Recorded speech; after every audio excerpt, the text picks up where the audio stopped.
Hello, this is the Sharing Wheel. I'm Sean Devlin, and today we have a special guest, Liz DiFiore. Special guest, special. Oh. Thanks for coming on, Liz. Thank you for the invite. This is so exciting. Pleasure. And Liz, you are the community engagement manager for BevCam. Mm-hmm.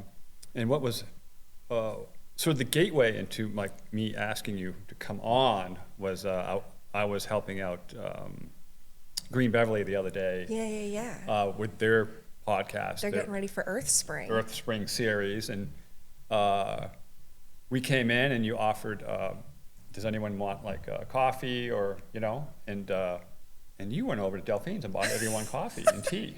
And I was we like, don't wow. have BevCam mugs yet, so I was Right. like, I've just made this offer. And, we don't have mugs. And I was like, that's I will fix this. that's impressive. That shows generosity and a good spirit right there. So it was good to see, and I was glad I could able to reciprocate and get you something today. Yeah, thank you. Delphine's. Thank you. It was good to share a coffee. But that's with how you. sharing works, and since it is the sharing wheel, It right? is It's sort the of, in sharing essence, wheel. yeah. That's the name of the podcast. Oh. Yeah. Nice.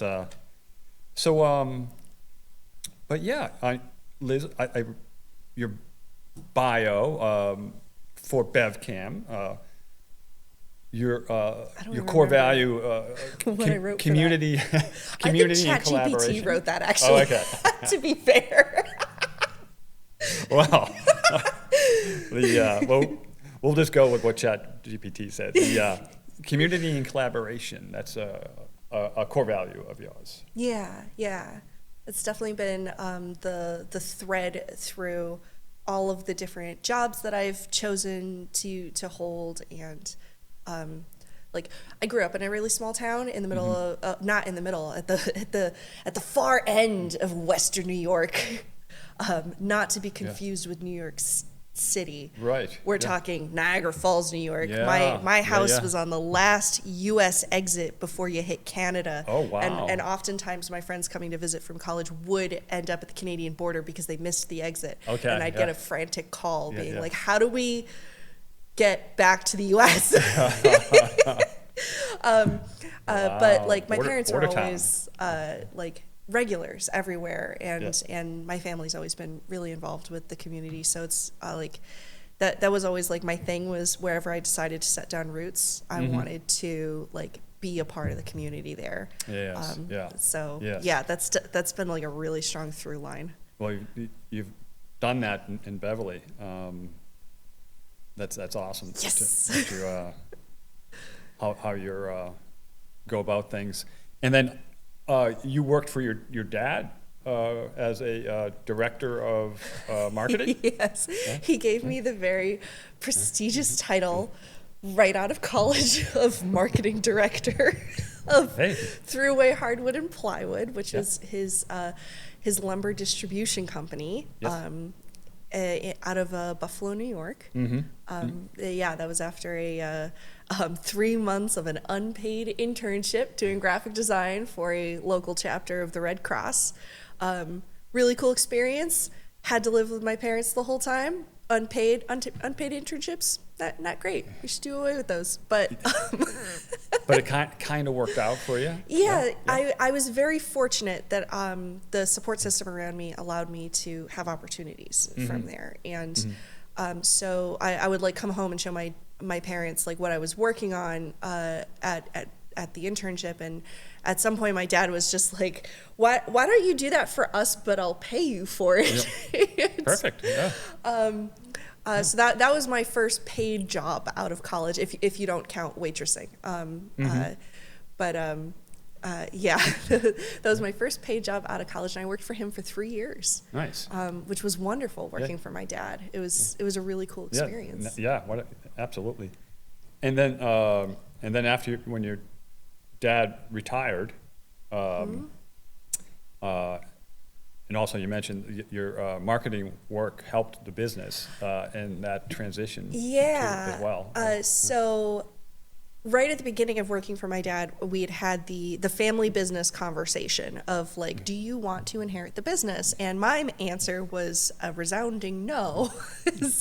As much as I respected his work, and he had built that business from nothing over close to 30 years, as much as I respected him and loved working for him, I did not want to run a lumber business. Right. That was not my goal in life. And he knew that, and he respected that. So he had immediately started making plans to sell the business. And having me come on and do marketing, which he had never invested in marketing for the business ever before in all those years. But after the 2008 recession, he learned a lot about how, like, he was willing to take risks, and where everyone was cutting marketing expenditure, he decided to bring me on and was like, get us on social media, get us a blog, fix our website with SEO, get us a newsletter, do whatever it was you learned in college, because that's going to be better than nothing. And Smart. So I was networking for the business. I was networking with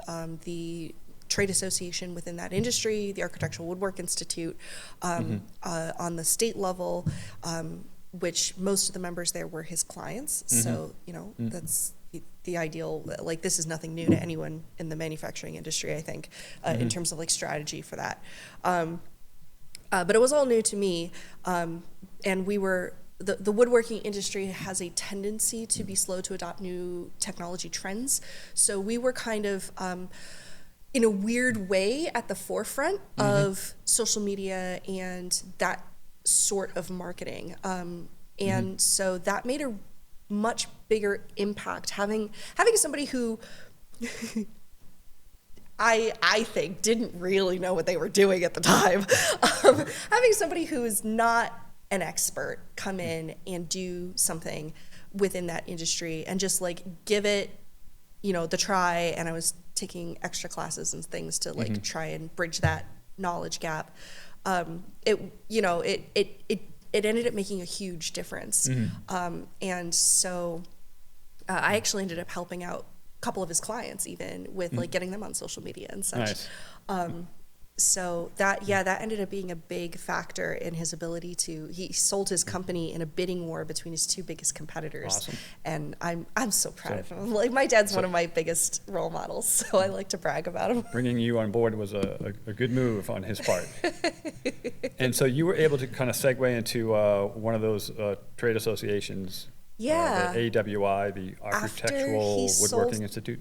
After he sold his business, I got an offer from them to come work for them full time, which was amazing because I didn't want to work in for profit anymore. Just, again, didn't really speak to my values, and I needed something that I would really care about to work on. Getting to start learning how to use all those marketing skills and networking skills, but for like a mission was really awesome. I worked for them for 4 years. It was wonderful. I was a full-time remote worker as of 2014 because their headquarters was in Potomac, Virginia. And I got to travel around the country like 6 to 8 times a year, which was awesome. I got to travel to so many places in the country that like you never think to go, like just Indianapolis and Idaho and Tennessee and just all these really cool places. Great. And so this is all sort of you're creating your skill set for your future here with BevCam. And the AWI was a huge foundation for that. Absolutely. And then from there you did break off and worked as a graphic designer, children's book illustrator. My degree was originally in graphic design and illustration with a minor in marketing. But as it goes for most people who get an art degree, you don't use that art degree often. And it did take me like a solid 10 years to really use my degree as like a full-time position. Most artists do have other jobs aside from being a professional artist that also helps pay the bills. It's super common within the industry. oh gosh, I got married in 2017, and that, like literally 2 months after that, my husband got a job in Boston. At the time, we were still in Western New York, for Audible, the Amazon company. Oh, okay. And yeah. So we moved to New England in 2018, and that summer he kind of sat me down and was like, this is probably the most financially stable we will ever be in our lives. If one of us wanted to go solo, now would be the time to take that risk. I think you should do it. Nice. You should try being a full-time artist. And I was like, that's terrifying. And then a few months later, I quit my job. Nice. You jumped in. I did. And yeah, for 5 years, I was a full-time freelance children's illustrator. And it was amazing. That was right before BevCam. I checked out your some of the images online too. Just really cool work. And thank you. And there's a sort of a magical realism in your work with like themes of empathy. I like. I always approached it with the feeling that like I wanted to create something that would have helped me when I was a kid, and it just like was really able to embrace like big emotions and helping kids like find empathetic ways to deal with that. And there's just so many like really amazing stories that people can tell. And have been telling now that it's wonderful to see the shelves of bookstores and libraries stocked now with children's books that are talking about empathy and are talking about inclusivity and different diverse life experiences. And that inspired me a lot. So that definitely became a big theme. And hopefully we can edit some in, Sure. So as we talk. And it's also a mermaid. I'm a really big fan of mermaids. Have been my whole life. There are definitely recurring themes that you'll notice going through my work. And there's May coming up, which is soon. The artist community likes to do themed months where you can do like a drawing challenge. So in May, you'll have like a prompt for every day of the month, and the idea is that you draw something with that prompt, but you have to somehow add in a mermaid element. Okay. And October is Inktober, so you do all the prompts, but you do them in black and white ink, or I mean you can do them in color. There's no hard and fast rules. It's just like I think there's Huevember, so in November you'll do the prompts are actually different colors to help you out with doing limited color palettes, things like that. So yeah, mermaid is my favorite. And then while you were doing that, you were involved in the is it the Graphic Artists Guild? Yes. And you had a leadership role with them? I did. So one of the things that makes being a full-time artist exceptionally difficult is not having a network to build off of. Networking within the artist industry, no matter what medium you're working with, is so intrinsically important because oftentimes like that's how you get work is through like word of mouth and recommendation and who you know.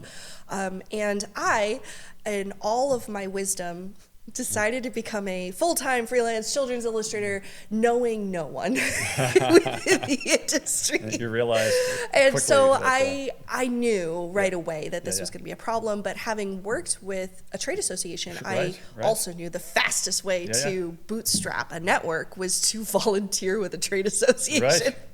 So I was Googling all of them. And so I joined the SCBWI, which is the Society of Children's Book Writers and Illustrators, and started doing some stuff with them. And I joined the Graphic Artists Guild and showed up to one of their meetups, and I was like, I want to volunteer. And they were like, that's great. Do you want to be an assistant, regional manager? And I was like, that sounds like a lot, but sure. And 3 years later, I was president of the association. Fantastic. I love it.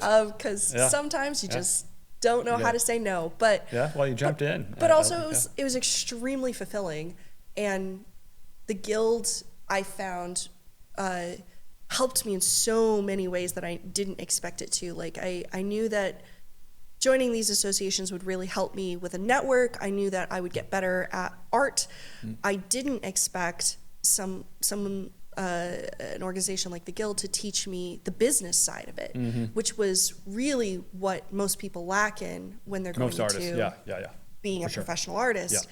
So I got so into learning as much as I could from them, and then wanting to pass that on and make the industry better than how I found it. So, and I still do today, mentor with Montserrat, and Nice. and I'm still on the board of the Guild, even though I'm not president anymore. I'm an immediate past president as a mentorship role, and it's still a huge passion of mine to try and make sure that people entering the industry, no matter what age or experience level they're entering, get to have those skills that will give them the best chance of success, as I got to benefit from it. And you guys were also involved in the CASE Act? Yes, CASE Act. the CASE Act. Yeah.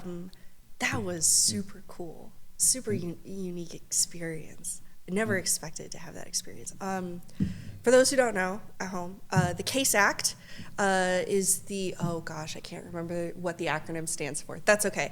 I'm not sure. It became a federal law, that creates a small claims court tribunal for copyright infringement cases. So if an artist has their work infringed and the damages of that infringement are less than $15,000, as is the case with most infringements, the artist doesn't have to hire a lawyer or go to federal court in order to bring that case to court. Right. They can represent themselves. There are also a lot of lawyers willing to do some pro bono consultation, or they could hire a lawyer.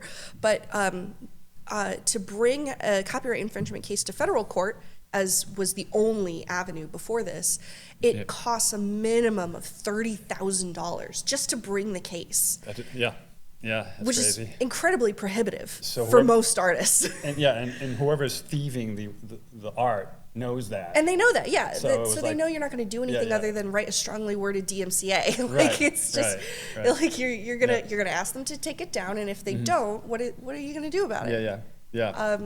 So the CASE Act was extremely important, and the Guild had been working with a number of other industry adjacent organizations to make this into a law for like 16 years, which is actually quite average for how long it takes for something to go from a bill into federal law. It takes a really long time, many iterations. The bureaucratic process is slow and painful.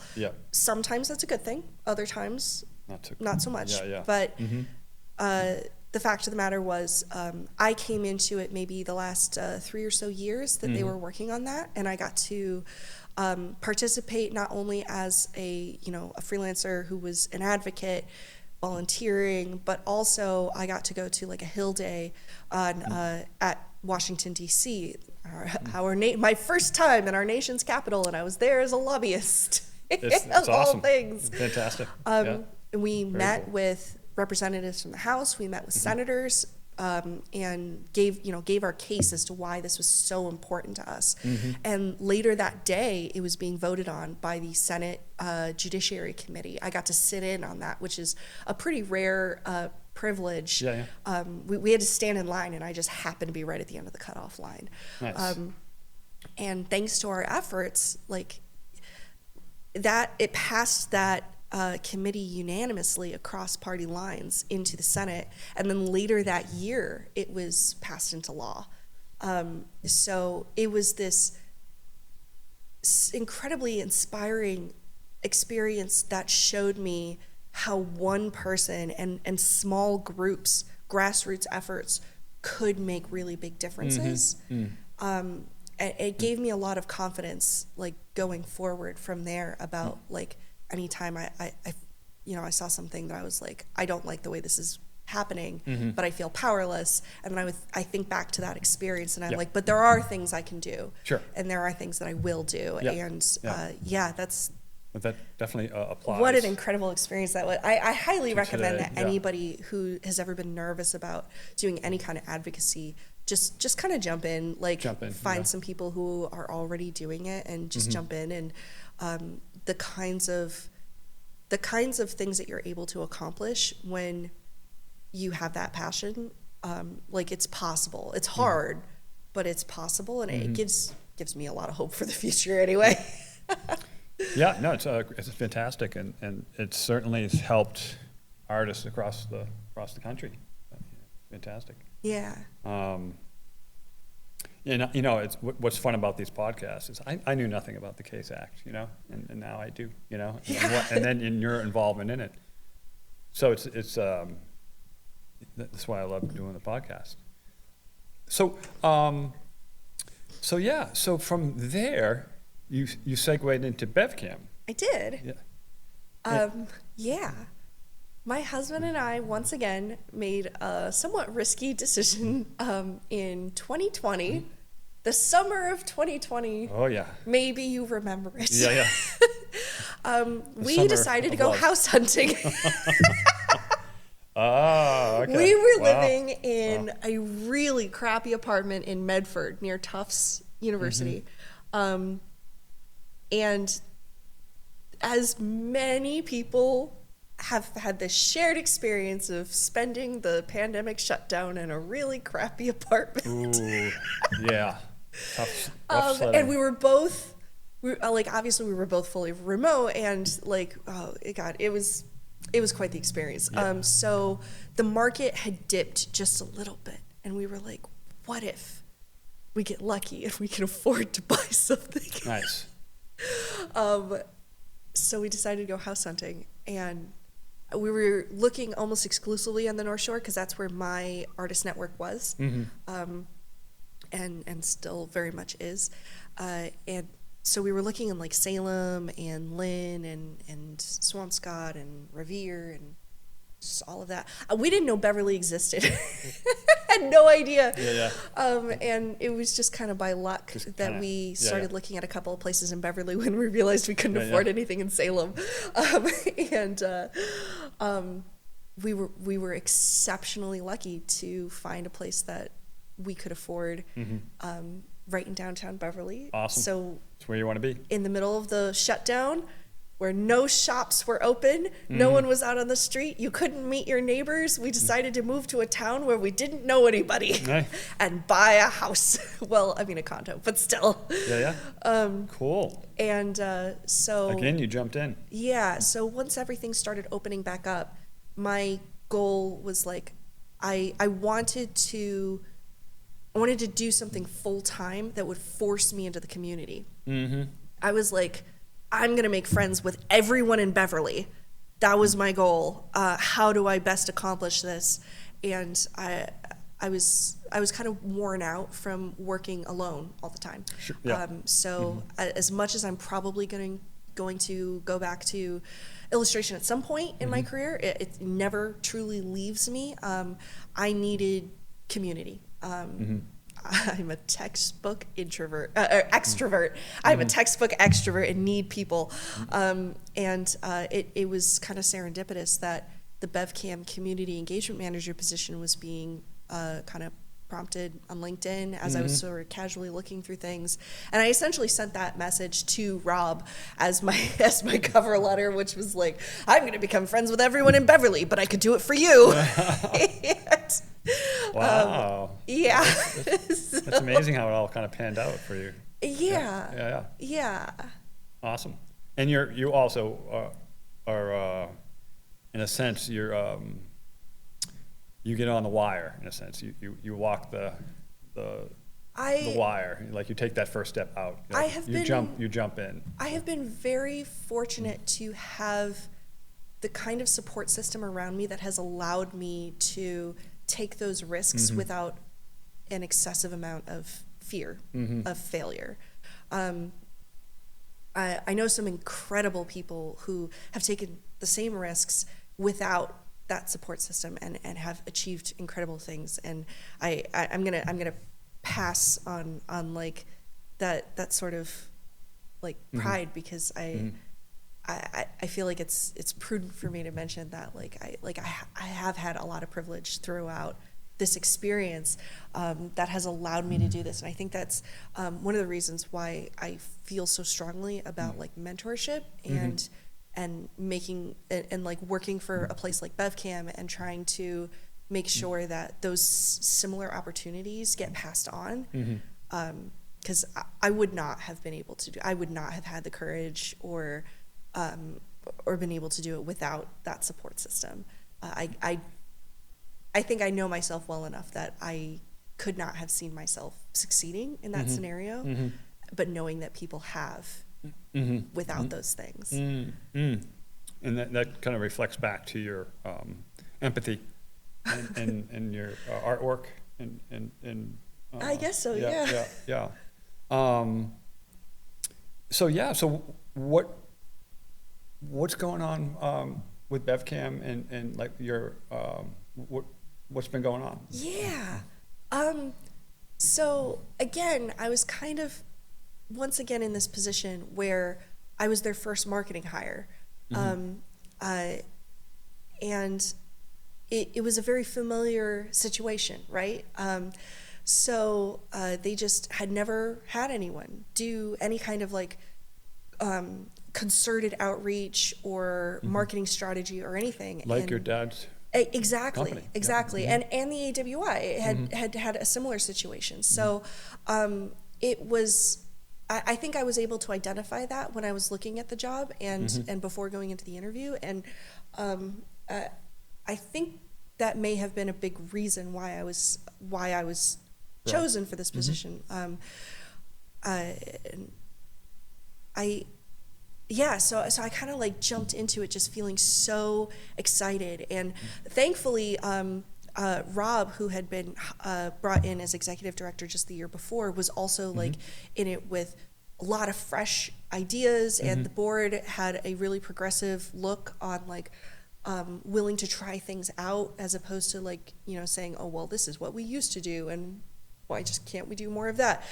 So I was really encouraged that they were willing to try so many new things. And Rob was tolerant enough to let me basically lock him into 3-hour-long conversations for like a week about BevCam's strategy and history and where like mission and where we wanted to be and what our customers were, like all of this stuff. And I was really upfront with them. I'm like, you're not going to see any like progress for like 6 months. We're gonna do this from the ground up. And they gave me that leeway, and they were really like flexible with what I felt was the right way to go about this. So that was incredibly encouraging, and I'm so excited to get to see the fruits of those labors now going into my 3rd year here, and having like all of the new staff that's come on, that's brought more of that new energy, and the different programs that we're able to start. Like later this year, we're going to be opening up a job skills program for adults. Nice. That is focused on videography and video editing, specifically for people who are from low income neighborhoods that maybe have not yet had the opportunity to make a skills transition into a higher paying industry. And that's something that like BevCam never had done before, but like between Amanda with as our education manager, and Michelle, our content manager, and Chris, our production, and all of like the part-timers and the volunteer energy that's gone into this over the past couple of years, we have the ability to execute on something like that, and help really make not only Beverly's community better and more whole in terms of like people able to like share their own stories in their own voices like never before. But like, you know, also maybe make a small dent in like the job market or something like that. Right. Like, it's you can learn a skill set. I've learned how to interview. You know, not, you know, I'm still learning, but I've made headway, and I've noticed that when I do engage people in public now, that I'm a little bit more curious, you know, and so I feel like everyone learns something about themselves when they decide to just kind of put themselves out there. And like having this podcast studio is making it approachable. Again, like one of the big projects that we worked on over the past just year or so has like opened up an opportunity for people that I think a lot of people never thought that they would be capable of. Like, oh, I couldn't get in front of a mic and then talk in front of a camera. Like that's really intimidating. And now it's just not for a lot of people. And right. Yeah. Oh, that's so cool. Like I love watching people have like their own little internal epiphany about a skill that they actually can achieve. It's empowering. It's really empowering. And it also goes to your kind of core values of community and collaboration, you know, as well. Yeah, you know? It fills me up. It does. Yeah, it's nice to see, and nice to see someone who's following their passion. And I can see, as a result of that, and your willingness to kind of jump into things as well, that it's definitely like a lotus opening, you know, in a sense, or a flower. But this has been great. And one fun thing I want to circle back to is your improv. Tell me a little bit about that. Yeah. Once upon a time, long ago, in a land far, far away called Niagara Falls, New York, my mom, as many mothers do, signed me and my sisters up for after-school extracurriculum, and it happened to be clown school. Fantastic. It was, My clown name was Butterfly. Wow. My dad took the class with us. So all four of us. My mom's title was CEM. She was the chief executive mom. She was the only one who didn't take the class, so she was our business partner. And I learned how to juggle. I'm terrible at it. Don't ask me to juggle. I learned how to spin a plate on a stick, which I was much better at. Okay. I learned a lot. So paint the picture here. Yes. The instructor. His name was Shenanigans. Shenanigans. Oh man, what a great guy. Is he Irish? I don't know. No. I don't know. But his name was Shenanigans. Seamus Shenanigans. And fantastic instructor. Yeah, and so like many comedy classes that you'll see is similar format where you get like all the basics, and then at the end you have a class show. So all of us put on a clown show at the end at Niagara University there. It was just so fun. So for a short amount of time, I was a card-carrying member of the Niagara County Clowns. As a high schooler, I was a professional clown. I didn't make a lot of money doing it because I wasn't very good at it because I was a high schooler, but that's okay. We had a lot of fun, and my sisters and I, and that kind of translated into college. I ended up joining the sketch comedy group there, Friday Night Live. Nice. They had a competing group called Pirate Theater, and so we had a rivalry. We were not very good, but very enthusiastic, and we would put on a show like once a month or once every couple of months for the college, and that was so much fun. I'm still to this day very heavily in contact with all of the friends that I made in that group. And we had a section of the cafeteria that we called the Asylum, and that's where we met. And so after college, like I didn't get to do a lot in terms of anything performative, but coming here, my husband and I have always been a big fan of comedy. He's never really done anything in theater unless you count when he was a table one time. A table? A table, in grade school, which he's very proud of. And so he was like, why don't we do this as a date thing? At Essex Improv teaches at the Off Cabot. And Christina Cataldo is the one who organizes all of that. She's not only hilarious, but also a really great teacher. Nice. So yeah, in October last year, we did the 101 class. Then we did the 102 class this year. And we met a bunch of friends in that class. John is our tech right now. He's one of them. That we just like worked really well together. And a bunch of us decided to like start our own little like very casual improv group where we like get together every week to like practice and stuff. And it's called Very, Very Temporary. And we just started our own BevCam podcast this week. Yeah, you guys just got together this week. We did. I'm looking forward to seeing it. I know, I'm so excited. I have to edit it because it was a test episode, which means we rambled a lot. Okay. But we're definitely going to be doing it again. Yeah. I know. I think Rob Chapman has. He has a ton of theater experience. As well. A lot of people at BevCam usually do have some performative experience. I think it's a trend. Yeah. And I know John here, too, is also a musician. Yeah. Hopefully he'll come on soon. So many creative people here. Like, that's the other thing is, like, working at BevCam is just, like, it really scratches that creative itch for me. Because, like, even though I'm not doing illustration full-time, I still get to paint the back wall as a mural and do the chalk drawings and do the window art and get to make graphics for the channels. And then I get to do things like the improv show, get people together and do a show. And Beverly has that sort of undercurrent, I think that's what we recognized when we were looking to move here. Is probably like, even though everything was closed, we got the feeling, the vibe that this was a really artistic space. Yeah. I mean, if you look into like the magic show that used to be here and the history of the magic show, we'll have to bring it back. There's a book called "There Will Be Surprises," and it's sort of a history of the magic theater. Fascinating. I will have to check that out. Really, really cool. I love that. And there used to be a jazz club down the street. What was it, Sandy's? That goes.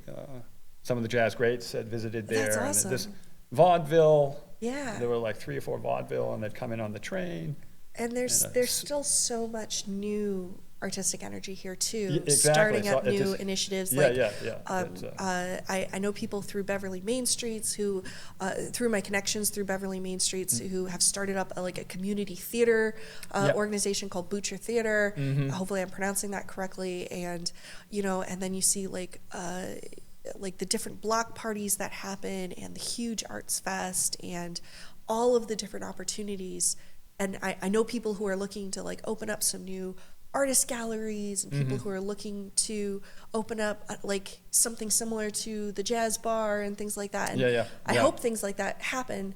But even if they don't in that sense, I know that there's a lot of energy here and there's a lot of desire for those things. Absolutely, and so in one way or another, that stuff will always continue to that's develop. And that's why, this is so cool that BevCam's downtown. Yeah. Too, because some of that can happen here, and you guys are already doing it, so it's very cool.